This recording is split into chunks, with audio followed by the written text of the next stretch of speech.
Hello అండి, అందరికీ నమస్కారం. Welcome to our channel biology simple YouTube channel and mobile app. Dear students, ఈ వీడియోలో మనం ఏం నేర్చుకుంటామంటే, మనం 9th క్లాస్లో ఉన్నటువంటి ఎన్సీఆర్టీ టెక్స్ట్ బుక్లో ఉన్నటువంటి పాఠాల్లో భాగంగా మనం జీవుల యొక్క మౌలిక ప్రమాణం లేదా సెల్ అని పిలుస్తున్నటువంటి పాఠాన్ని మనం నేర్చుకున్నాం. మరి ఈ వీడియోలో మనం ఏం నేర్చుకుంటామంటే, 9th క్లాస్లో మోస్ట్ ఇంపార్టెంట్ టాపిక్ ఏంటి అంటే, one of the important topic ఏంటంటే మనకి టిష్యూస్ అని పిలుస్తున్నటువంటి పాఠం. ఏదండి? టిష్యూస్ అని పిలుస్తున్నటువంటి పాఠం. ఓకేనా? ఈ టిష్యూస్ అంటే మనకి కణజాలం అంటారు. అయితే ఇక్కడ మనం జంతు కణజాలాల గురించి డైరెక్ట్గా డిజిటల్ బోర్డులోనే మనం చెప్పుకోవడం జరిగింది. ఇప్పుడు మనం ఏం నేర్చుకుంటామంటే, ఈ కణజాలాల్లో భాగంగా వృక్ష కణజాలాలు అని చెప్పేసి ఒక టాపిక్ అండి. దాన్నే ప్లాంట్ టిష్యూస్ అని చెప్పి మనం ఇంగ్లీష్లో పిలుస్తాం. ఏమని పిలుస్తామండి? ప్లాంట్ టిష్యూస్ అని చెప్పి మనం పిలవడం జరుగుతూ ఉంటుంది. ఓకేనా? కేర్ఫుల్గా ఈ వీడియో మొత్తం కూడా స్కిప్ చేయకుండా చూస్తే మీకు పూర్తి స్థాయిలో ఈ యొక్క ప్రిపరేషన్లో భాగంగా క్వశ్చన్స్ మిస్ అవ్వకుండా ఉంటాయని ఆశిస్తూ ఉన్నాం. ఓకేనా? ప్లాంట్ టిష్యూస్ అంటే వృక్ష కణజాలాలు అని చెప్పి పిలుస్తారండి. ఏమని పిలుస్తారండి? ప్లాంట్ టిష్యూస్ అంటే వృక్ష కణజాలాలు అని చెప్పి పిలవడం జరుగుతుంది. ఓకేనా? అయితే చూడండి, మొక్కలలో పెరుగుదల సాధారణంగా ప్లాంట్స్లో గ్రోత్ అనేది ఎక్కడ మనకు కనిపిస్తుందంటే, ప్లాంట్స్లో గ్రోత్ అనేది అన్ని భాగాల్లో మనకు కనిపించదు అనమాట. మరి ఎక్కడ కనిపిస్తుంది సార్ మొక్కల్లో గ్రోత్ అంటే, మొక్కల్లో పెరుగుదల అనేది కొన్ని ప్రత్యేకమైనటువంటి భాగాలలో మాత్రమే కనిపిస్తూ ఉంటుంది. ఎక్కడండి? మొక్కలలో పెరుగుదల అనేది కొన్ని ప్రత్యేకమైనటువంటి భాగాలలో మాత్రమే మనకు కనిపిస్తూ ఉంది. మరి కొన్ని ప్రత్యేకమైన భాగాలను ఎందుకు అంటున్నాం? కొన్ని స్పెసిఫిక్ ఏరియాస్లోనే ఎందుకు గ్రోత్ కనిపిస్తుందని చెప్పుకుంటా ఉన్నాం. ఎందుకంటే ఎక్కడైతే మనకి గ్రోత్ అనేది, మొక్కల్లో గ్రోత్ అనేది స్పెసిఫిక్ రీజియన్స్లో కనిపిస్తుందో చూడండి, ఎక్కడైతే మనకి మొక్కల యొక్క గ్రోత్ అనేది స్పెసిఫిక్ రీజియన్స్ అంటే పర్టికులర్గా ఒక ప్రాంతంలోని మొక్కల యొక్క గ్రోత్ ఎక్కడైతే కనిపిస్తుందో అక్కడ ఒక కణజాలం ఉంది అని అర్థం. ఏమర్థం అండి? అక్కడ ఒక కణజాలం ఉంది అని అర్థం. సో దాన్ని మన తెలుగులో ఏమంటే విభాజ్య కణజాలం అంటారు. అంటే మొక్కల్లో గ్రోత్ని స్టిమ్యులేట్ చేసినటువంటి కణజాలం ఏదంటే విభాజ్య కణజాలం. మరి విభాజ్య కణజాలాన్ని మనం ఇంగ్లీష్లో ఏమని పిలుస్తామంటే అండి, మెరిస్టమాటిక్ టిష్యూ అని చెప్పి పిలుస్తారు. ఏమని పిలుస్తారండి? Meristematic tissue. మెరిస్టమాటిక్ టిష్యూ అంటే ఏంటంటే మనకి విభాజ్య కణజాలం అని చెప్పి మనం పిలుస్తూ ఉంటారు. అంటే ఇక్కడ విభాజ్య కణజాలం, మెరిస్టమాటిక్ టిష్యూ అంటే అర్థం ఏంటి అంటే, విభాజ్య కణజాలం అంటే అర్థం ఏంటంటే విభజన చెందే కణజాలం అని అర్థం. గుర్తుపెట్టుకోండి. ఏంటండి? విభజన చెందే కణజాలం అని చెప్పి మనం అక్కడ దాని యొక్క మీనింగ్ తెలుసుకోవచ్చు. విభజన చెందే కణజాలం అంటే ఏంటంటే డివిజన్ కెపాసిటీ. ఓకేనా? డివిజన్ అంటే ఏంటి? విడిపోవడం, అంటే విభజన జరగడం అనమాట. సో డివిజన్ ఎబిలిటీ కలిగి ఉన్నటువంటి టిష్యూ ఏదైతే ఉందో దాన్నే మనం మెరిస్టమాటిక్ టిష్యూ అని చెప్పి మనం పిలవచ్చు. ఏమని పిలవచ్చు అండి? మెరిస్టమాటిక్ టిష్యూ అని చెప్పి మనం పిలవచ్చు అనమాట. అయితే ఇక్కడ మొక్కల్లోని ఈ విభాజ్య కణజాలం లేదా మెరిస్టమాటిక్ టిష్యూ ఉండేదాన్ని బట్టి మనం 3 ప్రాంతాలుగా మనం ఆ టిష్యూని విడగొడతా ఉంటాం అనమాట. ఓకేనా? అందులో మొదటిది మనం తీసుకుంటే అగ్ర విభాజ్య కణజాలం. మొదటిది ఏంటండి? అగ్ర విభాజ్య. జాగ్రత్తగా గుర్తుపెట్టుకోండి, అగ్ర విభాజ్య కణజాలం. ఓకేనా? అగ్ర విభాజ్య కణజాలం. అగ్ర విభాజ్య కణజాలాన్ని ఇంగ్లీష్లో ఏమని పిలుస్తారంటే ఎపికల్ మెరిస్టమ్ అని చెప్పి పిలుస్తారు. ఏమని పిలుస్తారండి? Apical meristem. గుర్తుపెట్టుకోండి, అగ్ర విభాజ్య కణజాలాన్ని ఏమని పిలుస్తారు? ఎపికల్ మెరిస్టమ్ అని చెప్పి పిలుస్తూ ఉంటారు. ఓకేనా? మరి రెండోది ఏంటి సార్ అంటే, రెండోది ఇంటర్ క్యాలరీ మెరిస్టమ్ అని చెప్పి పిలుస్తారు. రెండోది అని ఏమని పిలుస్తారండి? ఇంటర్ క్యాలరీ మెరిస్టమ్ అని చెప్పి పిలుస్తూ ఉంటారు. సో ఇక్కడ రాస్తున్న చూడండి రెండోది. రెండోది ఇంటర్ క్యాలరీ అంటే ఏంటి? మధ్యస్థ విభాజ్య కణజాలం అని చెప్పి పిలుస్తారు. ఏమని పిలుస్తారంటే రెండోదాన్ని మధ్యస్థ. ఓకేనా? మధ్యస్థ విభాజ్య కణజాలం అని చెప్పి పిలుస్తారు. ఏమని పిలుస్తారండి? మధ్యస్థ విభాజ్య కణజాలం అంటే ఏంటి అంటే ఇంటర్ క్యాలరీ మెరిస్టమ్ అని చెప్పి పిలుస్తారు. ఏమని పిలుస్తారండి? Inter calorie meristem. ఏమని పిలుస్తారు? Inter calorie meristem. Inter calorie meristem అంటే మధ్యస్థ విభాజ్య కణజాలం అని అర్థం. మరి ఇక్కడ ఉండేది ఏంటండి? అగ్ర విభాజ్య కణజాలం అంటే ఏంటి? ఎపికల్ మెరిస్టమాటిక్ టిష్యూ అని చెప్పి పిలుస్తూ ఉంటారు. మరి మూడోదాన్ని 3 రకాలుగా మనకు విభజించడం జరిగిందండి. ఓకేనా? ఈ 2 నోట్ చేసుకున్నారు కదా. మరి థర్డ్ వన్ నేను టాప్లో రాస్తున్నాను చూడండి. ఓకే, ఈ పాయింట్స్ అవసరం స్క్రీన్ షాట్ తీసుకోండి, చాలా ఇంపార్టెంట్. థర్డ్ వన్ ఏంటంటే పార్శ్వ విభాజ్య కణజాలం అని చెప్పి పిలుస్తారు. ఏమని పిలుస్తారండి? పార్శ్వ విభాజ్య కణజాలం. ఏమని పిలుస్తారు?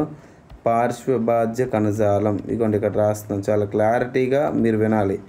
పార్శ్వ విభాజ్య కణజాలం అంటే ఏంటంటే లాటరల్ మెరిస్టెమాటిక్ టిష్యూ అని చెప్పి పిలుస్తారు. ఏమని పిలుస్తారండి? Lateral meristematic tissue. ఏమని పిలుస్తారు? లాటరల్ మెరిస్టెమాటిక్ టిష్యూ అంటారు. అయితే సార్ ఇవి ఎక్కడ ఉంటాయి, ఏంటి, వాట్ ఈజ్ వాట్ అని చెప్పేసి మనం తెలుసుకోవాల్సినటువంటి అవసరం ఉంది. ఓకేనా? అయితే తర్వాత మనకి ఏంటంటే ఇక్కడ నేను చెప్పినటువంటి 3 రకాల కణజాలాలు మీరు ఇక్కడ జాగ్రత్తగా స్క్రీన్ షాట్ తీసుకోవాల్సిన అవసరం ఉంది. జస్ట్ ఒక 2 సెకండ్స్ వెయిట్ చేస్తే స్క్రీన్ షాట్ తీసుకోండి. ఓకేనా?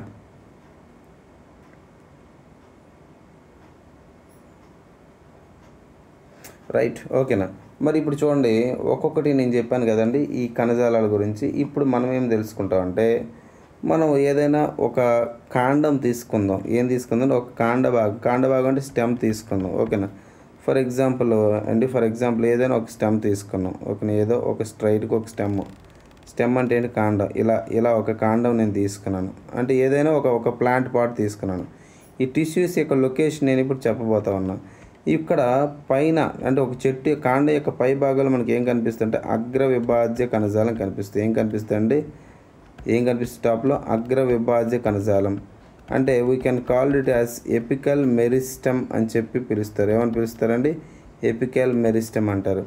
ఓకేనా? మధ్యలో ఉండేది ఏదైతే ఉందో మధ్యలో ఉండేదాన్ని మనం ఏమని పిలుస్తాం అంటే మధ్యస్థ విభాజ్య కణజాలం.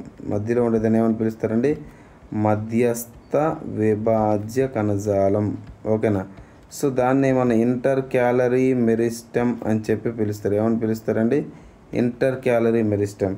ఓకేనా? మళ్ళీ ఇదే టిష్యూ మనకి ఇక్కడ ఇదంతా కాండమే కదా, ఇదంతా ఏంటంటే కాండం. ఓకేనా? ఈ స్టెమ్ని నేను ఇలా తీసుకున్నాను. ఓకేనా? సో కేర్ఫుల్గా చూడండి, ఇలా ఈ స్టెమ్ నేను తీసుకున్నాను. ఈ స్టెమ్లో మనకి ఈ చివరిలో మనకి ఈ సైడ్ ఎడ్జెస్లో కనిపించేది ఏంటంటే పార్శ్వ విభాజ్య కణజాలం అని చెప్పి పిలుస్తారు. ఏమని పిలుస్తారండి? పార్శ్వ విభాజ్య కణజాలం. చాలా కేర్ఫుల్గా గుర్తుపెట్టుకోవాలి. ఏమని పిలుస్తారండి? పార్శ్వ విభాజ్య కణజాలం. పార్శ్వ విభాజ్య అంటే ఏంటి? ఇంగ్లీష్లో ఏమంటారండి? లాటరల్ మెరిస్టెమాటిక్ టిష్యూ అని చెప్పి పిలుస్తారు. ఏమని పిలుస్తారండి? లాటరల్ మెరిస్టెమాటిక్ టిష్యూ అని చెప్పి పిలుస్తూ ఉంటారు. ఏమని పిలుస్తారు? Lateral meristematic tissue. ఇలా మనకి ఇక్కడ చూపిస్తూ ఉన్నాం. అయితే ఇప్పుడు మనకి తెలుసుకోవాల్సినటువంటి అంశం ఏంటి? ఓకే, మనం బాగా గుర్తించుకోవాల్సినటువంటి అంశం ఏంటి? ఏవైతే మీకు ఇప్పుడు విభాజ్య కణజాల మెరిస్టెమాటిక్ టిష్యూస్ చెప్పానో ఈ మెరిస్టెమాటిక్ టిష్యూస్ అనేవి ఏవైతే ఉన్నాయో నాకు పెరుగుతూ ఉంటే అంటే మొక్క అనేది ఏదైతే ఉందో ఈ మొక్క పెరుగుతూ ఉంటే ఏమవుద్దంటే అండి వాటిలో మెచ్యూరిటీ అనేది ఏర్పడుతూ ఉంటుంది. ఏం ఏర్పడుతుందండి? మెచ్యూరిటీ అంటే డెవలప్మెంట్ అనేది జరుగుతూ ఉంటుంది టిష్యూస్లో. మెచ్యూరిటీ అంటే ఏంటంటే పరిపక్వత అని చెప్పి మనం పిలుస్తాం. ఏమని పిలుస్తామండి? పరిపక్వత. ఈ కణజాలాలు ఈ టిష్యూస్ మెరిస్టెమాటిక్ టిష్యూస్ అనేవి పెరిగి మెచ్యూరిటీ అనేది చూపించిన తర్వాత వాటి లోపల చేంజెస్ అనేవి మనకు కనిపిస్తూ ఉంటాయి. ఏం కనిపిస్తాయండి వాటిల్లో ఆ కణజాలలో మెచ్యూర్ అయినటువంటి కణజాలాలు ఏంటంటే గ్రాడ్యువల్గా వాటి యొక్క చేంజెస్ అనేవి కనిపిస్తాయి. క్యారెక్టరిస్టిక్ చేంజెస్ అనేవి కనబడుతూ ఉంటాయి. అంటే ఏంటంటే వాటిలో ఉన్న లక్షణాలు మెల్లగా మార్పు చెంది ఇవి ఎలా అవుతాయి తెలుసా? నేను ఆల్రెడీ 3 టైప్స్ టిష్యూస్ చెప్పాను కదా. ఒకటోది ఏంటి? ఎపికల్ మెరిస్టమ్ అని, రెండోది ఏంటి? ఇంటర్ క్యాలరీ అని, మూడోది ఏంటి? లాటరల్ అని. ఈ 3 రకాల ఇక్కడ చెప్పినటువంటి 3 రకాల విభాజ్య కణజాలం అనేది ఏదైతుందో అంతా కలిపి మనకి పూర్తి స్థాయిలో మారి వేరే రకానికి చెందినటువంటి కణజాలాలకు మారుతాయి. అలా మారడాన్నే మనం ఏమని పిలుస్తాం అంటే విభేదనం అని చెప్పి పిలుస్తారు. ఏమని పిలుస్తారండి? విభేదనం అంటే మనకు అర్థం ఏమని చెప్పొచ్చు అంటే డిఫరెన్షియేషన్ అని చెప్తారు. ఏమని చెప్తారండి? డిఫరెన్షియేషన్ లేదా విభేదనం అని చెప్పి చెప్తూ ఉంటారు.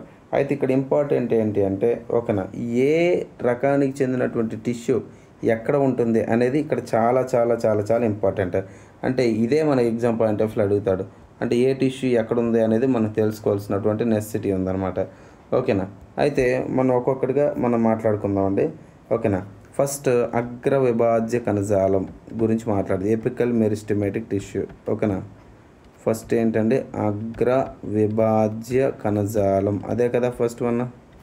అంతేనా కదా, అగ్ర విభాజ్య కణజాలం. దాన్ని ఇంగ్లీష్లో ఏమంటారండి, ఎపికల్ మెరిస్టమ్ అని చెప్పి పిలుస్తారు. ఏమని పిలుస్తారండి, ఎపికల్ మెరిస్టమ్ అని చెప్పి పిలుస్తారు. ఏమని పిలుస్తారు, ఎపికల్ మెరిస్టమ్. ఎపికల్ మెరిస్టమ్ అన్నాం కదా, దీని యొక్క లొకేషన్స్ ఎక్కడ ఉంటాయి సార్ అంటే, ఇది ఎక్కడ మనకు కనిపిస్తాయి మొక్కలు అంటే అభివృద్ధి చెందే వేర్లలో. మీరు ఎన్సీఆర్టీ పక్కన పెట్టుకుని వినొచ్చు క్లియర్గా, ఓకేనా. సో అభివృద్ధి చెందే, డెవలప్మెంట్ అవుతున్నటువంటి రూట్స్ ఏవైతే ఉన్నాయో ఈ అభివృద్ధి చెందినటువంటి వేర్ల దగ్గర మనకు కనబడుతూ ఉంటుంది. అంటే ఎలా చెప్పాలి, గ్రోయింగ్ టిప్స్ ఆఫ్ స్టెమ్స్ అని చెప్పి మనం దీన్ని ఇంగ్లీష్లో చెప్పుకోవచ్చు. ఏమని పిలవచ్చండి, గ్రోయింగ్ టిప్స్ ఆఫ్ స్టెమ్స్. గుర్తుపెట్టుకోండి, గ్రోయింగ్ టిప్స్ ఆఫ్ స్టెమ్స్, ఓకేనా. అంటే అభివృద్ధి చెందే వేర్ల దగ్గర మనకి ఎపికల్ మెరిస్టమాటిక్ టిష్యూ కనిపిస్తూ ఉంటుంది అనమాట. అదేవిధంగా ఇంకెక్కడ కనిపిస్తుందంటే అభివృద్ధి చెందే కాండముల దగ్గర, ఓకేనా. జాగ్రత్తగా వినాలి మరి, ఓకేనా. అభివృద్ధి చెందే అభివృద్ధి చెందే కాండములు. కాండములు అంటే ఏంటి, గ్రోయింగ్ టిప్స్ ఆఫ్ స్టెమ్స్, ఓకేనా. స్టెమ్స్ అంటే కాండం కదా, ఓకేనా. ఇక్కడ వేర్లు అన్నా కదండి, ఇక్కడ వేర్లు అనే దానికి స్టెమ్ కాదు, గుర్తుపెట్టుకోండి. వేర్లు అనేది స్టెమ్ కాదు, ఓకేనా. పొరపాటున రాయడం జరిగింది, రూట్స్, ఓకేనా. రూట్స్ దగ్గర కానీ ఇక్కడ స్టెమ్స్ దగ్గర కానీ మనకు కనబడుతూ ఉంటుంది అనమాట, ఓకేనా. అదేవిధంగా ఈ ఎపికల్ మెరిస్టమాటిక్ టిష్యూ యొక్క మెయిన్ రోల్ ఇంకోటి ఏంటంటే వేరు అంటే రూట్ కదా, అండ్ కాండం అంటే ఏంటి, స్టెమ్, ఓకేనా. ఈ రెండింటి యొక్క లెంత్, ఓకేనా, వేరు మరియు కాండం యొక్క పొడవును స్టిమ్యులేట్ చేసే, ప్రభావితం చేసేది ఏదంటే అగ్ర విభాజ్య కణజాలం అని చెప్తారు. ఏమని చెప్తారండి, అగ్ర విభాజ్య కణజాలం అని చెప్పడం జరుగుతుంది, ఓకేనా. మరి ఇక్కడ మనకు పార్శ్వ విభాజ్య కణజాలం మరొకటి ఉంది కదా, ఓకేనా. పార్శ్వము అంటే ప్రక్కన అని అర్థం కదా, ఓకేనా. సో ఇక్కడ మనం ఏంటంటే లాటరల్ మెరిస్టమాటిక్ టిష్యూ గురించి మాట్లాడదు. ఏదండి, lateral meristematic tissue, okay, lateral meristematic tissue.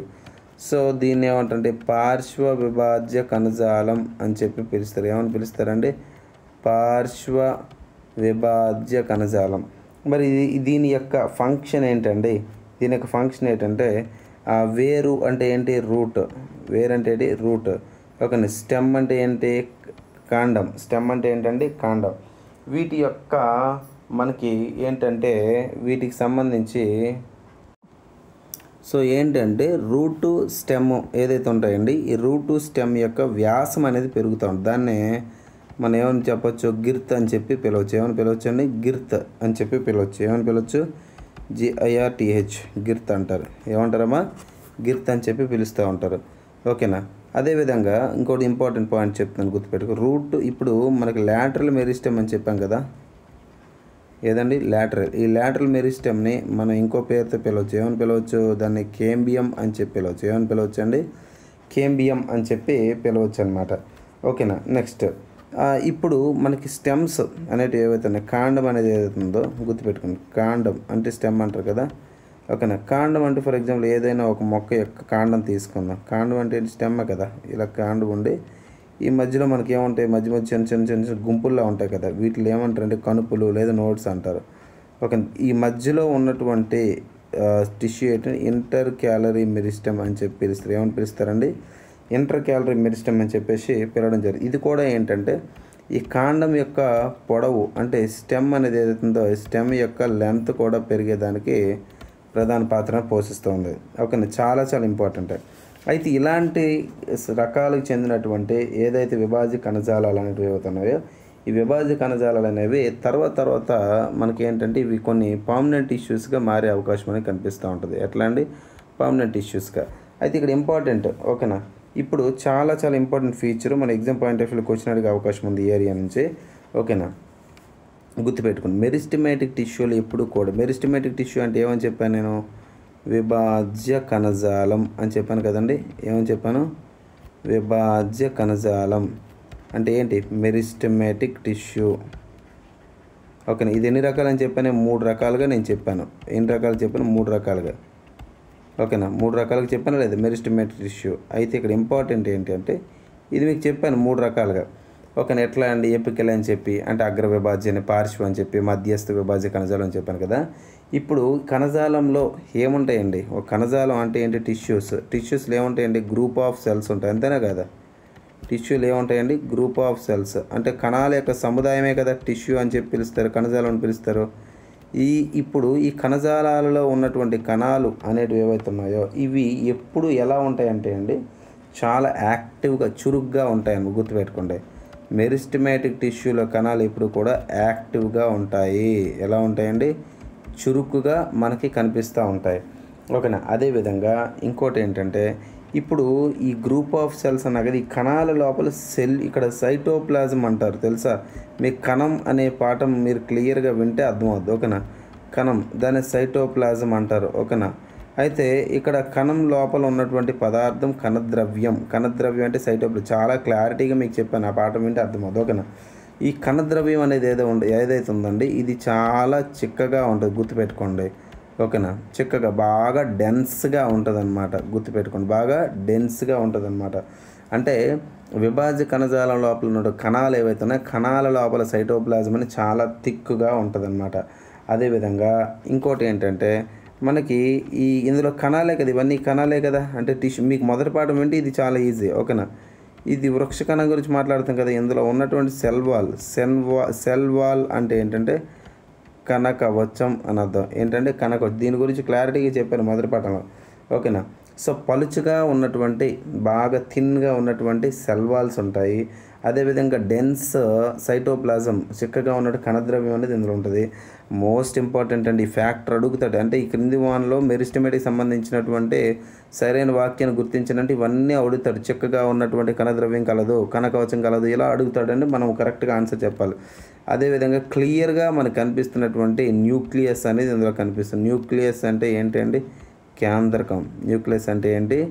కేంద్రకం. కేంద్రకాన్ని ఎవరు కనుక్కున్నారో ఒక 9th క్లాస్ మొదటి పాఠం వింటే అర్థమవుద్ది. ఇది కామెంట్ బాక్స్లో ఆన్సర్ పెట్టండి. ఓకేనా? స్పష్టమైనటువంటి కేంద్రకం అనేది మనకు కనిపిస్తుంది. పాయింట్స్ నోట్ చేసుకున్నారు కదా. నెక్స్ట్, మరి ఇలాంటి విభాజ్య కణజాలాలు ఏవైతే ఉన్నాయో స్పష్టమైన కేంద్రకాలు ఉంటాయన్నా, మోస్ట్ ఇంపార్టెంట్ ఎక్కడో నోట్స్లో రాసుకోండి, నో వాక్యూవల్స్. ఇది ఇంపార్టెంట్ బిట్. ఓకేనా? నో వాక్యూవల్స్ అంటే ఎలాంటి రిక్తికలు అనేటివి ఉండవు. ఎలాంటి రిక్తికలు అంటే ఏంటి మీకు డౌట్ రావాలి. రిక్తికలు అంటే ఏంటి తెలియాలంటే, మనకి 9th క్లాస్ మన యాప్లోనే 9th క్లాస్లోనే జీవుల యొక్క మౌలిక ప్రమాణాలు లేదా ఫండమెంటల్ యూనిట్ ఆఫ్ లైఫ్ అని చెప్పి మొదటి చాప్టర్ ఏదైతే ఉందో, మొదటి చాప్టర్లో వీడియో ఏదైతే ఉందో ఆ వీడియో మీరు వింటే కంప్లీట్గా అర్థమవుతుంది. రిక్తికలు అంటే ఏంటి, వాటి చోటి. ఇక్కడే మనకి ఏంటంటే రిక్తికలు అనేవి ఉండవు అని చెప్పేసి మనం చెప్తాను. అయితే ఇక్కడ ఇంపార్టెంట్ ఏంటి అంటే, చాలా జాగ్రత్త వినండి. మనకి ఇక్కడ ఉన్నటువంటి విభాజ్య కణజాలాలు అనేవి ఏవైతే ఉన్నాయో దాన్ని మెరిస్టమేటిక్ టిష్యూ కదా అంటాం. ఏమంటామండి? Meristematic tissue. విభాజ్య కణజాలం ఇంగ్లీష్లో ఏమంటారు? Meristematic tissue. ఇవి పూర్తిగా పరిపక్వత చెంది అభివృద్ధి చెంది కొన్ని శాశ్వత కణజాలాలుగా మారుతాయి. ఎలా మారుతాయండి? శాశ్వత కణజాలాలు మారుతాయి. ఓకేనా? ఎలా మారుతాయి? శాశ్వత కణజాలాలు అంటే ఏంటి అంటే పర్మనెంట్ టిష్యూస్గా మారుతాయి. ఈ శాశ్వత కణజాలాలు అనేవి సాధారణంగా 2 రకాలండి. ఒకటోది ఏంటంటే సరళ శాశ్వత కణజాలం. సరళ శాశ్వత కణజాలం అంటే సింపుల్ పర్మనెంట్ టిష్యూ. ఇంకోటి ఏంటంటే కాంప్లెక్స్ పర్మనెంట్ టిష్యూ అంటారు, అంటే సంక్లిష్ట శాశ్వత కణజాలాలు అంటారు. ఓకేనా? రెండోది ఏంటంటే సంక్లిష్ట శాశ్వత కణజాలాలు అంటారు. ఓకేనా? వీటి గురించి కూడా మనం డిస్కస్ చేసే ప్రయత్నించాలి. ఇది వృక్ష కణాలకు సంబంధించిన కణజాలాలకు సంబంధించినటువంటి ఇంట్రడక్షన్. చాలా కేర్ఫుల్గా మీరు నోట్స్ రివిజన్ చేసుకుంటే అసలు బిట్ అనేది ఎక్కడికి పోదు. మీరు చాలా జాగ్రత్తగా చదువుకోలేగను. ఓకేనా? రైట్. నెక్స్ట్ వీడియోలో మరింత సమాచారం తెలుసుకునే ప్రయత్నం చేద్దాం. Thanks for watching this video.